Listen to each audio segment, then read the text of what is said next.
È la prima sala operativa aggiornata, riqualificata, che ha utilizzato anche, ricordiamolo, i fondi del famoso decreto Arcuri, quelli con cui c'è stato un investimento legato alle terapie intensive, ai pronto soccorso e anche al rifacimento delle centrali operative del SURA 118.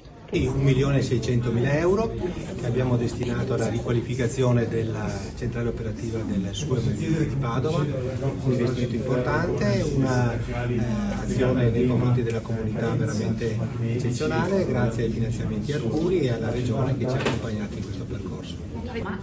Sì, effettivamente il Covid ha un po' rivoluzionato l'attività sanitaria, no? Ci sta insegnando parecchie cose, nell'ambito appunto dell'emergenza e urgenza abbiamo necessità di spazi adeguati, di tecnologia adeguata e quindi ci siamo, come dire, allineati in questo senso. Sì, la sala dove ci troviamo adesso era la vecchia centrale operativa.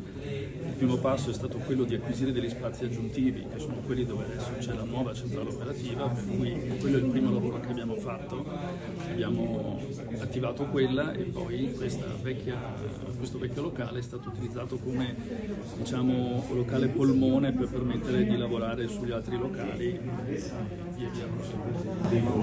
La centrale operativa, avete visto, è molto più grande della precedente, soprattutto con più postazioni, sono 12 postazioni di lavoro ad alta tecnologia sia di tipo informatico che di tipo telefonico, radiocomunicazioni ed è stato investito molto da quel punto di vista, perché ovviamente ormai siamo abituati anche a molti nostri ambiti della vita civile, l'informatica ci aiuta molto anche a rendere più efficiente e anche più veloce il nostro lavoro, riducendo anche i margini di errori.